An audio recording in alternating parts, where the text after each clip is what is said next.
I'm like, I don't know, but if you're gonna be that, I'm gonna just copy it. Looking for you. Come up and grab, Like throw tomatoes. stack 2 cameras across, move on to that, you know. So it's amazing. Yeah, I believe so. That's awesome. It's kind of wild though, because they have like $200 million paintings there that don't have a glass case. They're not like, Where are you talking about, the Robo? National Gallery of Art. You gonna go jack some up? No, I'm gonna go copy them. Yeah, exactly. I was like, Pulling the. You gotta get in there, man. dude, that's like, You gotta get in there, dude. National Portrait Gallery has a lot of wall space right now though. They took down like all the black portraits. So, Is that at Smithsonian? yeah, downtown. Hey man. I never keep track what Smithsonian is. I was like, that's kind of an emergency. Most, it's like, Most shit is. most it is. Yeah, there are a couple that aren't. But the portrait gallery must be, right? Yeah. No, yeah, of course, yeah. Hirshhorn, Native American, Museum of Black History. Which They're all one? just- Well, I know that is. Uh-huh. I know those ones are. Which aren't? Renwick is. Renwick is not. It's not. I don't think. Corcoran is not. Corcoran is not. Corcoran's owned by GW now. Yeah. Because it used to be Yeah. a school, Okay. and then I think the school went under, and GW bought it. Because that's the one right by the White House, right? Corcoran? Renwick is by the way. Yeah. Wait, Renwick is still, that was the floater. Like right across the street. Yeah, but no. Yeah. Corcoran is on 17th Street, like southwest. Okay, sure. Yeah, no. That sounds right. Yeah. Which is the one for the Yeah, GW where they- compressor right now? No one's going. That's right.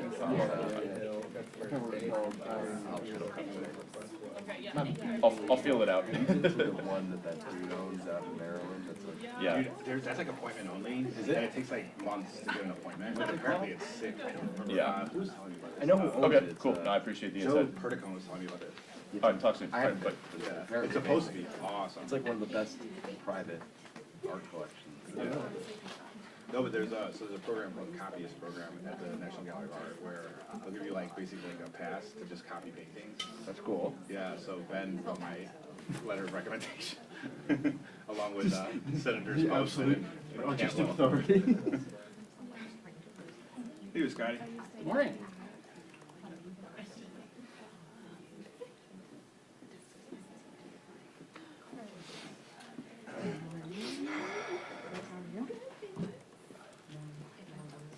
Is Punchbowl doing a grand Christmas party? No, we're not doing one this year. We're, actually, that's not true. We're doing, editorial's doing one. And it's our 5-year anniversary in January, so we're doing party event instead. Doing your own Christmas party by yourself. Yeah, exactly. Just me and my dog.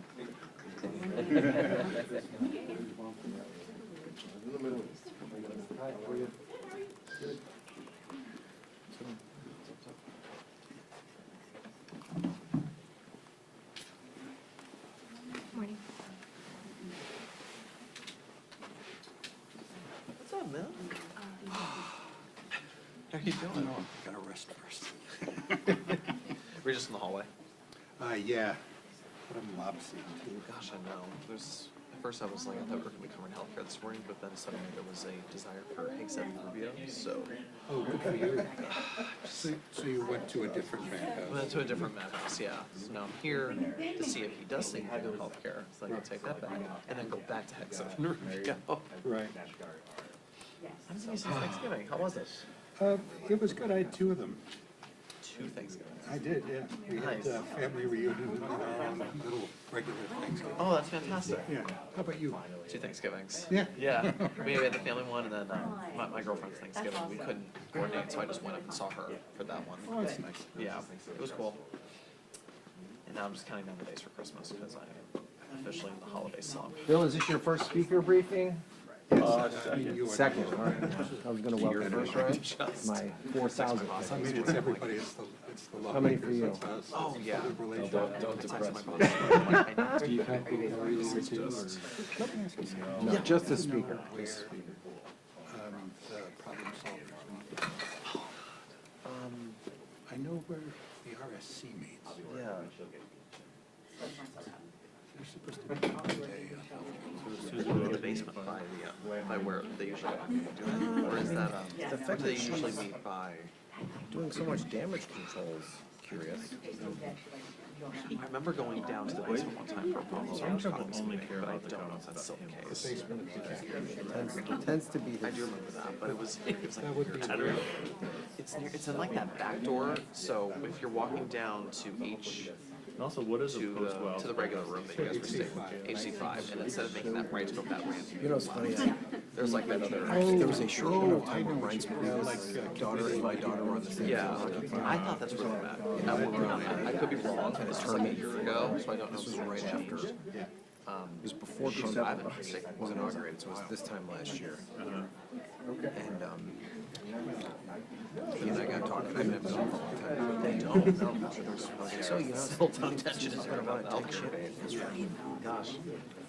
I don't get this narrative. There's no such thing as a tight ship like that. That just doesn't exist. Like, she has that image, so people are feeding them into that narrative. It's like, but there's no. Moderates are crying right It's now. gonna be as crazy as it is sad. So I don't know. We were kind of rereading the bill yesterday. What is issued a statement? Yes, she put out a tweet. Oh, no, this is horrible. Right. I mean, it sounds like they're not gonna fire anybody until the 20th, right? Because they don't want, they want the narrative to be that they kept the whole cabinet in place for a year. Oh, I guess so. Speaker and Chairwoman McClain are able to.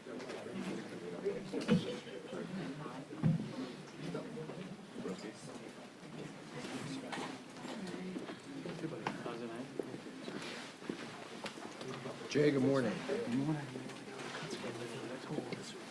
Listen, you gotta feed, people need Jay.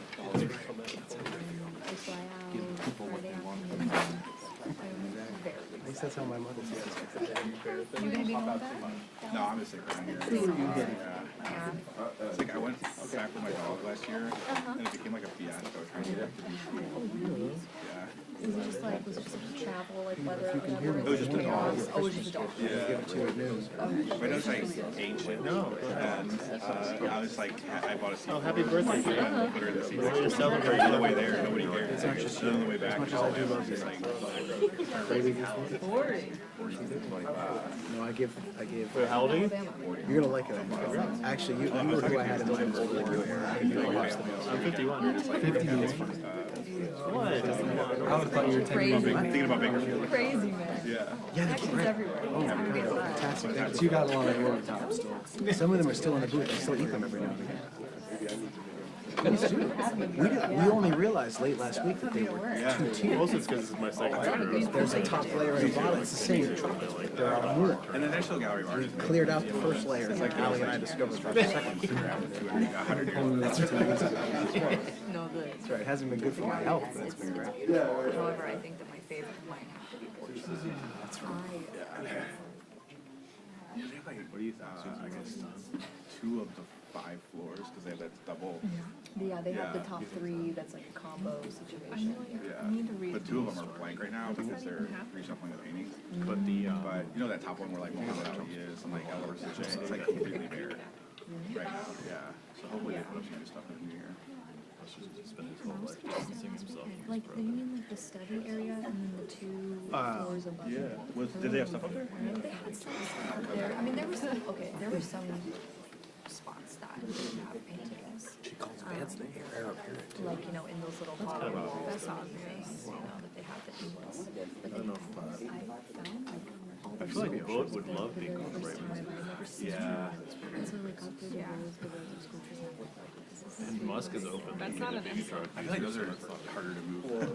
you know, how does one do that? At the, What do want that to be my job? They had up there, like, so I guess like back in the 50s, Time Magazine commissioned a painter to do this. we did one, Literally one of the best. it's all like,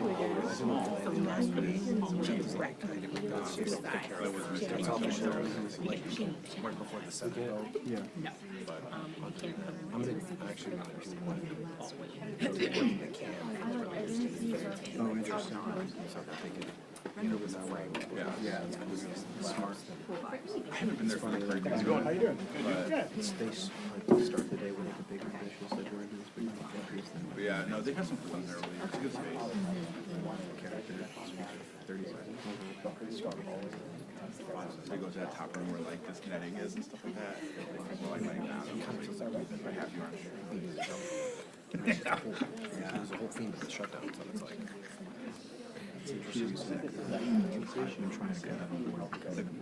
space like design. Just like a frosted student. Exactly. No, I really like Anderson House. It's over in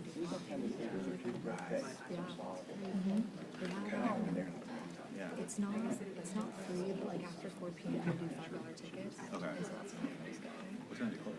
It's 5:30. Okay.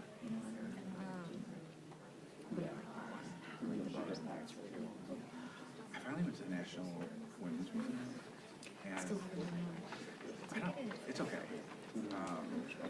It was not cheap. It was, you know, for, yeah, it was like $18 or something like that, never sure it was. But, The Library of Congress and yeah. archives.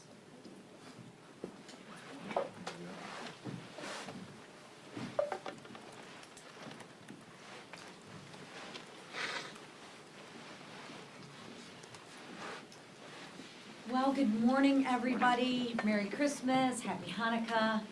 It's good to see everybody. I want to begin today by addressing this week's tragedy. Because of hate, anti-Semitism, and terrorism, lives were lost in Syria, Australia, and at Brown University. My prayers are with the family of these victims, and I stand with so many who hope the light of Hanukkah drives out the horrific hate that we've seen. Now, turning to the topic this week, which is one of the topics, which is healthcare. Let me begin by being very clear and very honest about the state of healthcare today. The Democrats' healthcare program has failed. And I want to remind everybody, what's the name of the healthcare program? Obamacare. This was a Democrat program, and I'm finally excited to see that the Democrats now have got on board with us that the affordable health care is anything but affordable. So, again, Republicans stand united to fix the problem again. But let's not forget where the root of the problem started. Democrats broke it, we will fix it, and happily to do that. Most Americans can't afford Democrats' insurance plan. The plans are riddled with waste, with fraud, with abuse, and if we're being honest, they only work for one group. Big insurance companies. Democrats' health care plan doesn't work, it's never worked. So Republicans are pursuing options that do things a little bit differently. First, we're working to fundamentally lower costs through reforms like cost-sharing reductions. You'll see a common theme, lowering costs versus subsidies. We want to lower premiums for all Americans. Second, we're proposing options that actually expand access to all Americans. When Democrats passed their disastrous health care law in 2010, they promised that if you like your plan, you can keep it. They promised choice. They promised you low costs. Not a single one of those promises were true. Not one. In fact, healthcare premiums have risen over 60% since the implementation of the Affordable Care Act. And I ask you this, profitability from the insurance companies are 600% greater since Obamacare. Has your income increased 600%? Ask yourself that. I know mine hasn't. Here's the difference. Republicans are fighting for a solution. Democrats actually want this issue. They want health care to be an issue. Republicans actually want solutions for Americans to bring down premiums, not subsidies. That's why Democrats are refusing to rally around real reforms. Instead, they're embracing the very broken system of which they created. But this has been true all year. Democrats have pushed political issues while Republicans have actually delivered solutions. No one's talking about the border today, right? Why is it? It's because we fixed it. The border's closed. People are safe. But you don't hear anyone talking about that because Republicans fixed it. Republicans delivered bigger paychecks by eliminating taxes on tips, taxes on overtime, taxes on Social Security. Republicans delivered lower gas prices by cutting regulation and expanding permitting reform. Time and time again, Republicans delivered results for the American people, real results. And we're just getting started. When we return in the new year, we're going to see a continued focus and push for lower costs and bigger paychecks, because that's what the American people need from us. That's what they want from us. Now, with that, I'm gonna turn it over to Representative Marionette Miller-Meeks, who is a veteran and a doctor who's actually been the leading voice here in the Republican healthcare solution. Marionette? Well, I thank Chairwoman McClain, but also Speaker Johnson, Leaders Scalise, Whip Emmer. It's an honor to stand with the House Republican leadership to talk about one of the biggest issues facing American families today, and that's the rising cost of health care. As Chairwoman McClain said, I'm an Army veteran. I was both a nurse and a physician, and I'm the only member of Congress to have served as the State Director of the Public Health Department. Not only is this issue important to me, I started my journey as a doctor because I was burned at 15 years old. So it was healthcare and the need for healthcare that drove what I do today. And I spent my career treating patients and fixing broken systems, solving problems, and I can tell you, thanks to the Democrats' failed policy, which they now admit, our healthcare system went from ill to the ICU. For 15 years, the Unaffordable Care Act, also known as Obamacare, has done the opposite of what it promised. President Obama promised to lower premiums by $2,500 and to bend the cost curve down. Has that happened? No. Not in the past 15 years, and it won't happen if we just continue to pass subsidies onto profitable health insurance companies. It doesn't even include out-of-pocket cost. It's not sustainable, and it's not working. Republicans want to lower health care costs for everyone, not just a select few, and not just to continue to subsidize profitable insurance companies. Our plan, the Lower Health Care Premiums for All Americans Act, is the Republican solution to this crisis. It doesn't throw more taxpayer dollars at insurance companies. It puts patients and doctors in the driver's seat. Our bill lowers premiums by 11% by funding cost-sharing reductions the right way, not just through COVID-era bailouts that benefited only big insurers. That's up to $1,871 in savings for families each year and over $36 billion in taxpayer savings.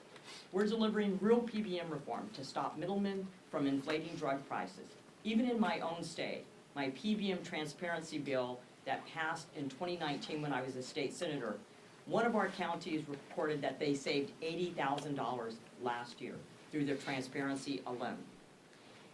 We want to give small businesses the ability and the power to negotiate better deals. That alone will save taxpayers $2 billion, but most importantly, save small businesses. We're expanding association health plans by allowing small businesses and self-employed workers to team up to expand choices, which result in premiums going down by as much as 30%, even those small businesses that are in the exchanges. As we're strengthening choice arrangements so more small businesses can afford to offer coverage and more workers can choose a plan that fits their lives and their budgets. This is a plan for working Americans, not for profitable insurance companies. It's about lowering costs, increasing access, and restoring sanity to our healthcare system. Most importantly, it is a plan that lowers healthcare costs for everyone and puts patients and doctors in the driver's seat. Thank you, and I look forward to getting this bill across the finish line and to the American people. Like our conference chair, I want to start by offering my condolences to the families of the victims of several tragic events over the weekend. The shooting at Brown University that took the lives of two promising young students.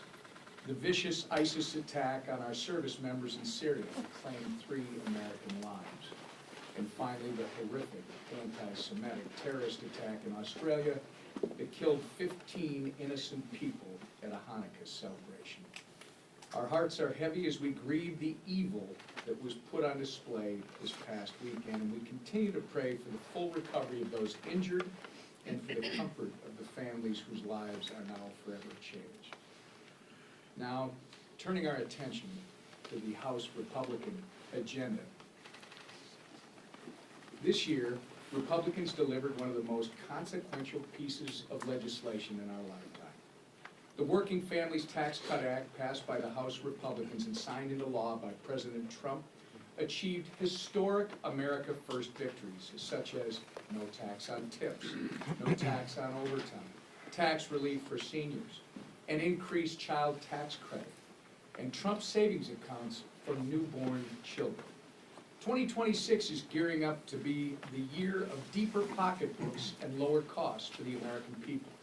Thanks to this landmark legislation, tax refunds could increase by $1,000 per taxpayer next year. That's more money in your pocket for you to invest, save, and grow. Waitresses, law enforcement officers, and parents will have more of their hard-earned dollars to put food on the table and to support their families. Not only did our bill deliver the largest tax cut for middle-class Americans, it also addressed rampant waste, fraud, and abuse in programs like Medicaid and SNAP. As we have all witnessed with the fraud scandals coming out of our state of Minnesota, these programs have long been ripe for fraud. But House Republicans and Donald Trump implemented common sense reforms to strengthen the system to benefit the people who need it the most, not fraudsters who sent millions to terrorists abroad. Which brings me to addressing the failure of my governor, Tim Walz. We anxiously await Tim Walz's response to House Oversight Committee Chairman Jamie Comer regarding what he knew about the $1 billion in fraud. Walz has had 7 years to address and stop the fraud. It wasn't until President Trump made this a national issue that Walz started to pretend that he cares about his constituents' tax dollars supporting a terrorist group in Somalia. Accountability is coming, Governor. Our dishonest, failed governor must and will answer for his complete incompetence. With that, I'll turn it over to our leader, Steve Scalise. Thank you, Wes. My prayers go out to all those killed in so many different horrible tragedies. I mean, here in America, Brown University, you look at our two Army soldiers that were killed, the anti-Semitic attacks on the other side of the globe. Just remind you, during this Christmas season, this Hanukkah season, it's a special time. It's a time we celebrate, but it's also a time where evil still lurks here and all around the globe. And we just pray for those who have been murdered, harmed, injured. We pray for those who have evil in their hearts, that God can touch them and hopefully remove that evil so that they don't go harm innocent people. This week here in the House, as we finish our work for the year, we're taking up some very important bills. And start with the SPEED Act. We've heard complaints from members all across the country that know that just trying to build things in America, road projects, bridges, pipelines to move energy, anything you're trying to do, more and more laws are getting in the way. NEPA is a heavily abused law that delays a lot of the projects that ought to be built. Bruce Westerman and his committee have done incredible work to bring a bipartisan bill that starts to address the abuses here in NEPA so that we can actually build things in America again. You know, you think about the cost savings that would come if it only takes 2 years instead of 10 years to build a major project. And we all know what's happening all across America, why so many projects are shelved in many cases, or take so long to be built because of the abuses of some of these laws, like NEPA, Endangered Species Act, Clean Water Act, Clean Air Act. All of these laws are being heavily abused, so this is a really important first step, getting the SPEED Act passed to get real, meaningful permitting reform. And then, of course, Dr. Miller-Meeks talked about her bill, which is such an important step to lower costs in healthcare for all Americans, 100% of Americans. While Democrats only care about bailing out insurance companies and focusing on less than 10% of Americans that are in the Unaffordable Care Act, we're focused on lowering premiums for all Americans. And that's what you're gonna see on the floor this week. You know, you think about association health plans, which have been proven to give people more options to lower costs. The Choice Act, which, you know, while everybody complains, they say, why would I watch TV commercials? I see this gecko lizard, and I see the emu, and I see all these other animals out there selling health, they're selling car insurance, they're selling homeowners insurance. Why aren't they selling health insurance? Well, that's because the laws at the federal level prohibit the ability for people to have choices to get people trying to offer them lower cost products for health insurance. Imagine if, for example, with Choice Act, where you can run through a health savings account, the ability where if you get your health insurance through your employer, if you're able to go find a better plan, if somebody could compete for your business and offer you a lower deductible plan with lower co-payments for your families, right now you can't go buy that product. We create those options with the bill that we're bringing to the floor tomorrow. The PBM reform that Dr. Miller-Meeks talked about, where you can actually have lower prescription drug costs, again, for 100% of Americans. This is something that our 3 committees of jurisdiction have been working on for a long time. And yet, while Democrats only want to bail out insurance companies while premiums go up, we're focused on having lower premium options, lower cost options for 100% of Americans. So another busy week where we're going to be focusing on helping families that are struggling under the weight of all the damage that President Biden did. President Trump is working to lower costs. President Trump wants to see these bills on his desk. And we're going to work to deliver here in the House. And if I don't see you between now and then, I wish you all a Merry Christmas, Happy Hanukkah, and Happy Holidays. Speaker of the House. Mike Jones. I rarely get to raise the podium, but I'm going to take the opportunity. Good morning, everybody. Thank you to Dr. Miller-Meeks for joining us on what is our last leadership press conference of the year. And I just want to say to all of you, press board, thanks for being here each week and covering all of this. It's been a hugely historic week and year in so many ways, and a hugely consequential Congress, and you've had a lot to cover. So we do, as everybody said, wish you Merry Christmas, Happy Hanukkah, and hope you get some well-deserved rest over the short holiday.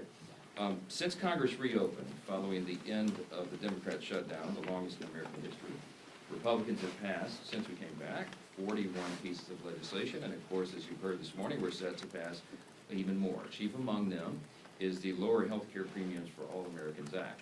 It is aptly and appropriately named because that's exactly what it's going to do, as everybody has explained this morning.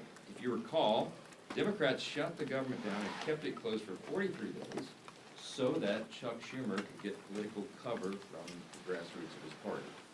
Remember that he had voted for the same CR just several months earlier in March, and the same vehicle came forward. He suddenly changed his tune, and that is because he caught a lot of political backlash for it. So he decided instead to shut the government down and fight. Well, everybody saw how obvious and how dangerous that gambit was. And so the Democrats tried to spin their selfish political decision to claim the whole thing was always about, quote, fighting for healthcare affordability. But that claim never made any sense because it ignores the very simple facts of the situation. It is the Democrats' Unaffordable Care Act that broke America's healthcare system, as has been recounted this morning. And it's the Democrats who refused every good faith Republican effort to fix it along the way. Now, this is 15 years into this saga that the American people have been drugged through because the Democrats decided 15 years ago to break the system. They insisted when they passed the Unaffordable Care Act that it would reduce premiums, it would provide more choice and higher quality and all of that. And none of that ever happened. In fact, quite the opposite effect is what we have seen. All this was foreseeable, and that's why Republicans didn't support it. Premiums have skyrocketed, the quality of care has plummeted in so many places and in so many cases around the country, and fraud is absolutely rampant in the system, and it is costing everyone dearly. Yes, there is a healthcare affordability problem in America. It's a very serious problem for almost every family. But it is an indisputable fact the Democrats caused that problem, and Republicans are the ones having to clean it up. For 15 long years, Americans have now faced skyrocketing premiums, fewer quality choices, inefficient care, and widespread fraud, waste, and abuse. Benchmark premiums on the Obamacare marketplace for every plan, listen to this, they've increased 80% overall since 2014, and they're continuing to rise. The Unaffordable Care Act marketplace has resulted in lower quality plan offerings and less consumer choices today. Fraud is absolutely rampant. Paragon Health is one of the analyst groups, and they estimate there's over 6.4 million people who are improperly enrolled in the Obamacare exchanges. And a recent GAO study, the Government Accountability Office, found some staggering facts. It proved what we all know intuitively about the fraud that's involved in this program. They found that Obamacare's subsidy system lacks even the most basic guardrails to prevent fraud, waste, and abuse. And I think that study is something that you should all dig into. It should be on the front page of every newspaper because it is shocking, alarming. Over the last 2 years, for example, the investigators of the GAO, Government Accountability Office, they did a little experiment. They in 24 different cases, they applied for Obamacare subsidies. They did it fraudulently by intent. So 24 applications with no Social Security data attached, none of the information that's necessary to actually apply, no citizenship proof attached, and none of the income documents and all the things that are supposed to be applied and included in an application. Now guess what? Out of the 24, 23 of them were approved. And they've been paid tens of thousands of dollars, some of them as recently as September of this year, the GAO tracking all of this fraud, wondering, hoping if anybody will ever pay any attention to it and stop it. That's not the only thing they found. The report also found that in 2023, 29,000 Social Security numbers were used by multiple persons.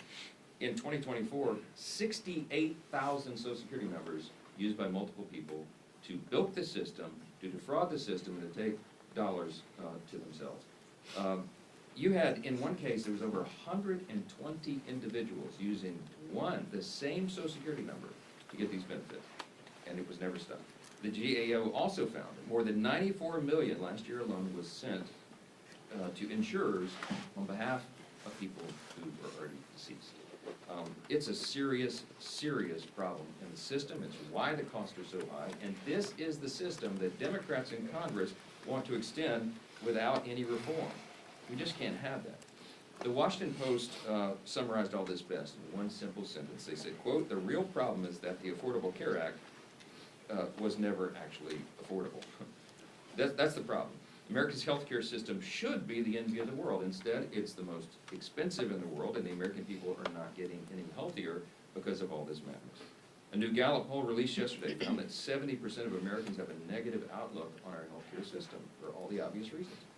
All Americans deserve a healthcare system that puts patients first, one that meets their needs with more access, more choice, and more affordable quality care. And House Republicans have offered legislation to begin fixing what is broken and to restore integrity to our nation's healthcare system, and it's so long overdue.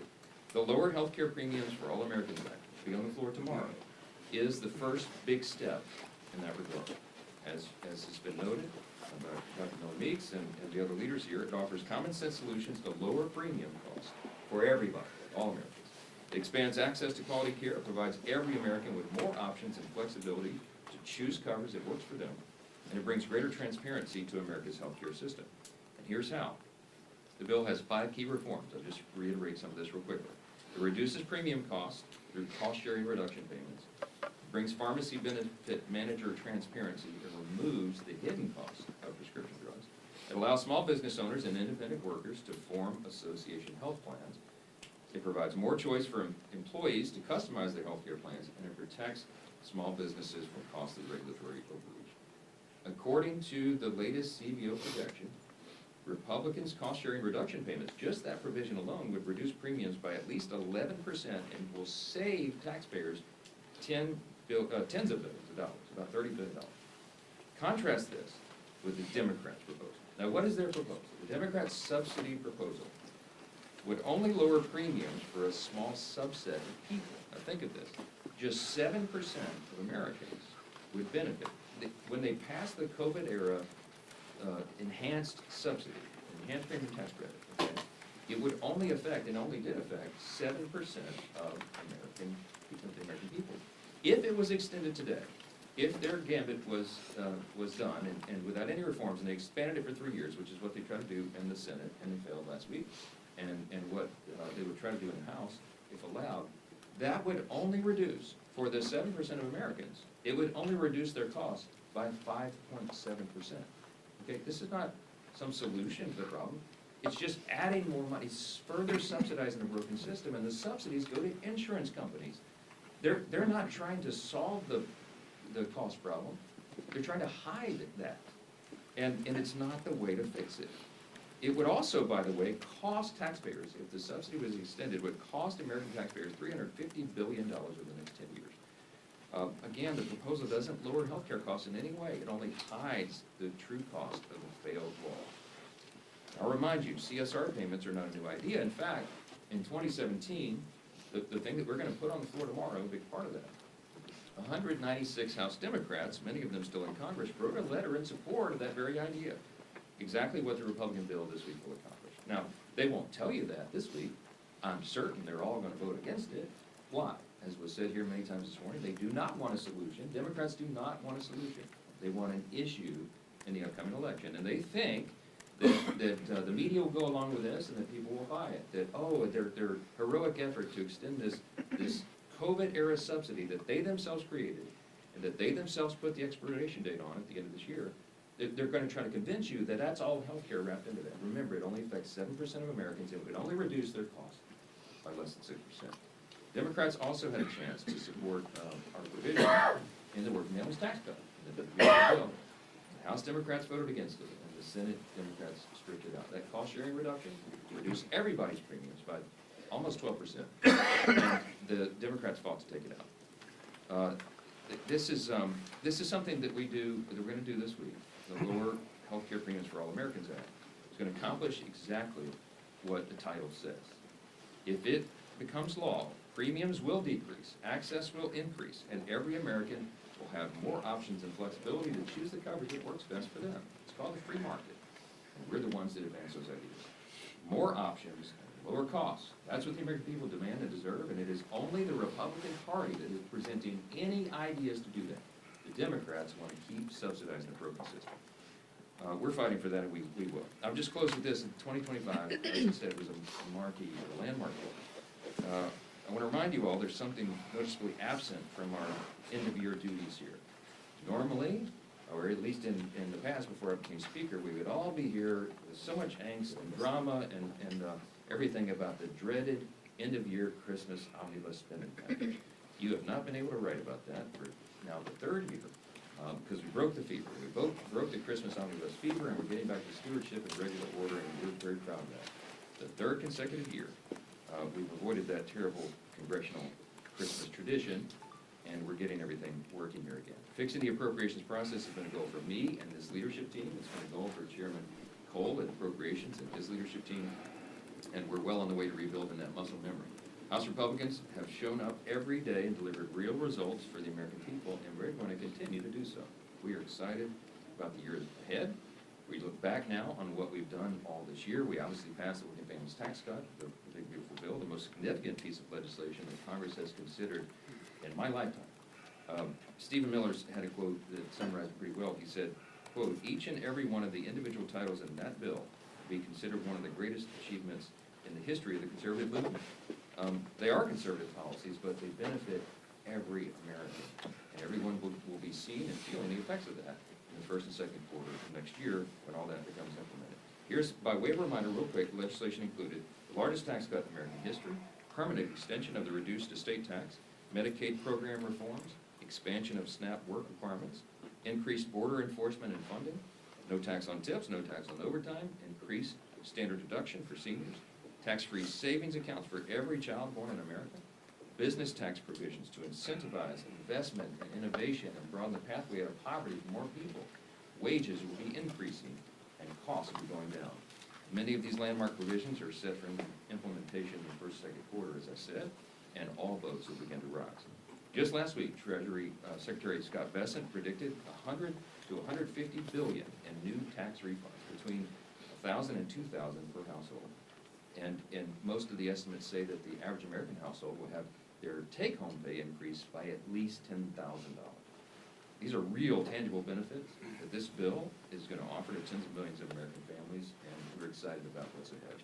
It's just one more example of the many positive and transformational outcomes that we want to see going into next year. So far, House Republicans have passed 413 bills this year. We've codified 68 of President Trump's America First executive orders. We've repealed 23 Biden-era maddening regulations under the Congressional Review Act resolutions. We clawed back billions in wasteful spending through rescissions and opened numerous investigations into President Biden's failed administration. And we look forward to continuing all of that work when we return in 2026 and we go into an epic midterm election cycle. With that, I'll take a few questions. Mr. Speaker. I'll go to Bill Maloof. What are you doing on the front row now? See you. Thank you, Mr. Speaker. Ahead of Jack Smith's deposition tomorrow, there's a new report out this morning that DOJ is getting ready to hand over Congress a batch of emails, specifically to the House Judiciary Committee.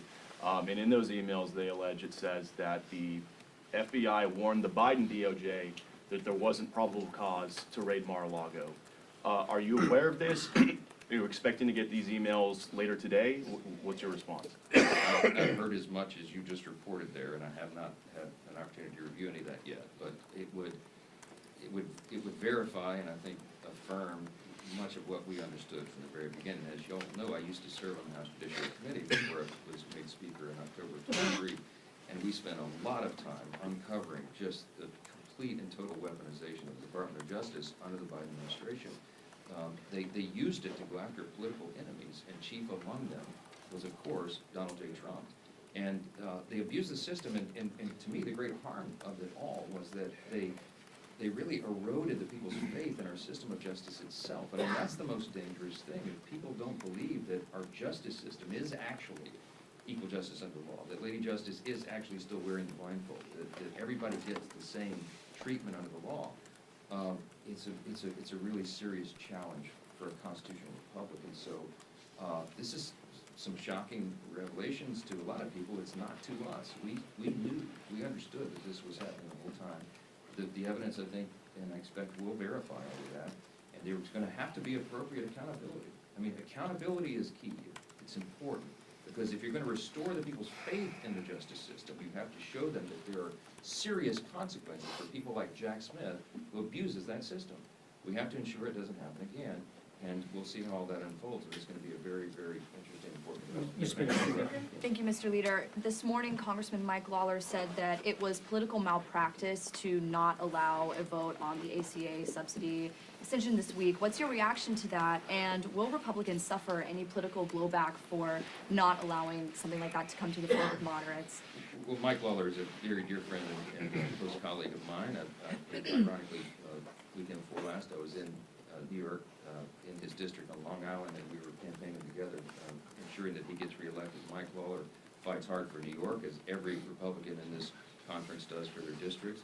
The districts are different, they have different priorities and ideas, but we do have, there's about a dozen members in the conference that are in these swing districts who are fighting hard to make sure that they reduce costs for all of their constituents. And many of them did want to vote on this Obamacare, COVID-era subsidy the Democrats created. We looked for a way to try to allow for that pressure release valve, and it just was not to be. We worked on it all the way through the weekend, in fact, and in the end, there was not an agreement, wasn't made. Now, everybody was at the table in good faith, and I certainly appreciate the views and the opinions of every member of this conference. But I will tell you one thing they will all join in unity on is voting for this bill that we've been discussing this morning, because again, instead of just trying to assist 7% of Americans, this is for 100% of Americans, and we can handle that and do that together. I hope that Democrats will come along with us. If they're serious about solving the problem and bringing down cost of healthcare, they'll all fully support it as well. But I think you're gonna see they're playing politics with this. Speaker Johnson. Last week, President Trump said that his legislative agenda is essentially done. So why should voters vote for Republicans in the midterms if there's nothing left to do legislatively? Well, I don't know which comment you're referring to and in what context, but I'll tell you, I've talked to the president sometimes multiple times each day. He and I and his team and our teams work around the clock. Literally, the president and I will talk sometimes at midnight and then again at 6 a.m. I mean, this president doesn't sleep. He's working all the time. The agenda is aggressive. There is much more to do. I think what he's sometimes when he's taken out of context on comments like that, he's referring to what we accomplished with the working families tax cut, the big beautiful bill, because there's so much in that a lot of people said, wow, you guys checked all the boxes. Well, we did to a certain extent, but there is so much more to do. And we're gonna have a very aggressive legislative agenda coming right out of the gates in January. We're gonna continue to work, for example, on healthcare, to continue to bring costs down to the American people, to bring down the cost of living overall. You're gonna see an aggressive affordability agenda, and we're gonna see continued codification of the president's executive orders. He's up to about 200 of those. Probably about 150 of them are codifiable by Congress, and we're working steadily through that list.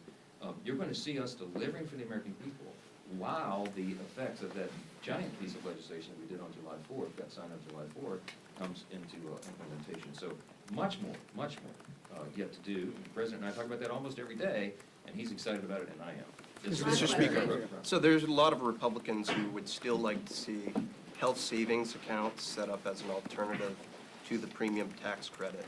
I'm curious, why is that not in this bill? Is that something that's still on the table? Very much on the table. The president likes the policy as well, and I see my doctor colleagues, Dr. Meeks is nodding in agreement. The Docs Caucus the Chief Doctor's Caucus in the Republican Conference works on these things, and I think we could get broad consensus on that. What we anticipate going into the first quarter next year is possibly in a reconciliation package or in regular order as standalone. Ideas just like this. We have a long list of things that we know will reduce premiums, increase access and quality of care. And again, we're the only party that's going to be bringing that forward. The Democrats have zero ideas, zero concepts, and zero legislative plans on anything they'll propose other than just subsidizing the broken system. So there's going to be a stark contrast between the two parties. That'll be a big part of it, and I think you'll see a lot of that discussion going forward.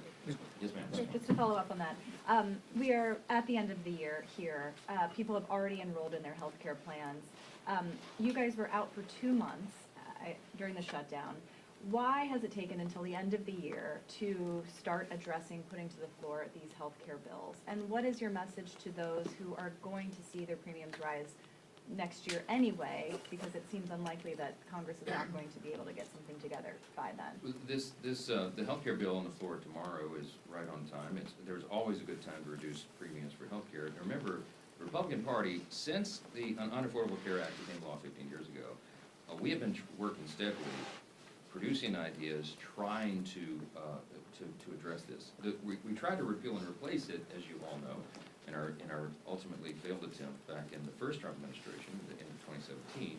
The famous John McCain goes down, tanked the effort, and since then the roots of Obamacare, the Unaffordable Care Act, have gotten so deep in the system that it's no longer possible to just pull it out at the root and chop it off and start over. It's too deeply ingrained. And so now we have to take it step by step to reduce cost and repair the system, and that's the ideas that we have. You're talking about the longest shutdown in U.S. history. The Democrats did that. Remember, when we reopened the government, we ended in the exact same place that we began. They didn't get a darn thing out of it, and we knew that they wouldn't, and that's how it would come out, and they did it for political purposes. When they took us off the field effectively for 43 days, as soon as we got back, let's remember, because history's being revised here every day, we got right back to the appropriations process, remember, which was so critically important, and all the other measures that we were pushing through. We got done on that steadily through the year, and then we turned the attention to healthcare, knowing it was coming at the end of the year on the subsidy, and that new ideas would be presented. We didn't start this in October, November, December. This is something the Republican Party's been working on for years. I've mentioned in here before, when I was chair of the Republican Study Committee, the largest caucus of Republicans in Congress, we had 158 members back in 2019. We produced a 2-volume set on conservative common sense solutions to fix healthcare. We've never been able to get the votes to fix it because the Democrats have been unwilling to go along. And you can go back and look at the record and show over and over, all they want to do is continue to throw taxpayer dollars and subsidize the broken system. The reason the premiums are up 80% since the bill was passed by the Democrats in 15 years ago is because they're further ingraining a broken system. So it's up to us to fix it. This is one piece, one part of that. And in the first quarter, January, February next year, you're going to see much more activity of this. The American people's attention is on healthcare for the obvious reason. It is a very serious problem. But remember this, the Democrats broke it, Republicans are going to fix it. I wish you all a blessed holiday. Thanks so much.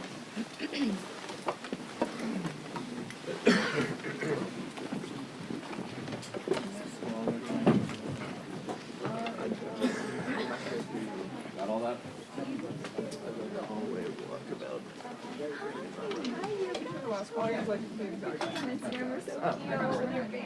Oh. I was like, you have like the working family, I cannot even. Oh, not even, oh my God. You should have seen how many. We drink coffee soda, do you? Yeah, but I gotta stay for down just real quick. Oh, shit. Okay, do you wanna come find me in the House Press Gallery? Which house press gallery? Which? Third floor, oh, sorry, periodical. It's, Sorry about that. that's right. Okay, yes. Yeah, I imagine that's exactly the case.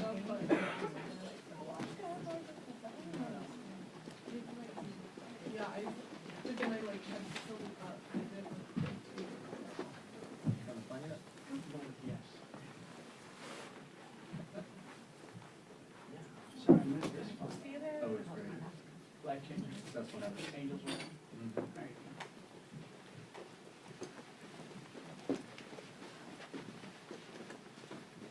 Hey, Bridget. How you doing? Good. Do you know when the sweep is for the thing in Anticipation Hall? That was sick. Snappy glasses, I like them. You like them? I like them. Thank you. Just ordered for $20. Hey, that's not bad. Right? I've got readers and they cost more than I'm a cheap reader, can't imagine. Ah, that's worse than me. I lose and break them with every Trust me. Because I'm already in place, so. And this is gonna be a pool 8 range.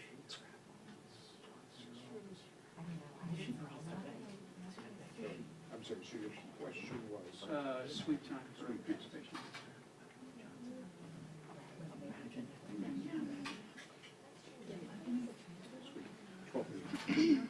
And they're gonna be done by probably.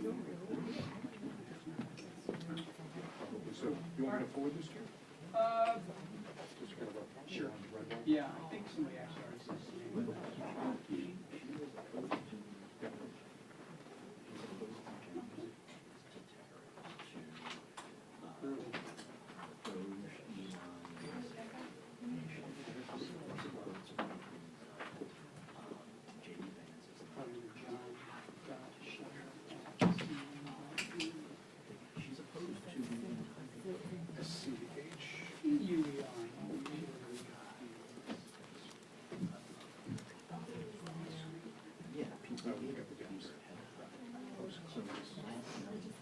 Just see it in that. Yeah.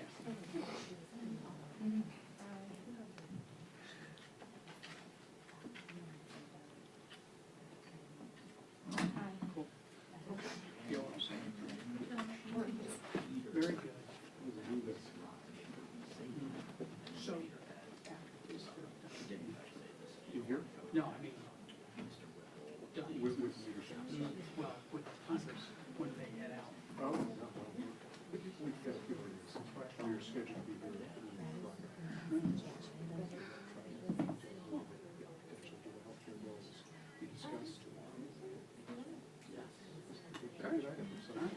We shall see. Hey, one. Yes, they did. Yes, they Take that with the did. All right. Very good, thank you. Yeah.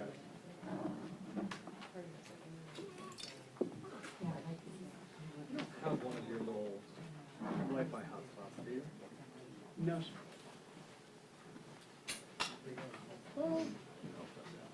Mine. No, it's no big deal. No, I didn't.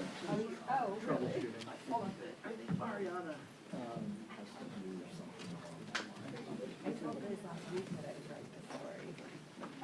No, it came up. Hey, pal.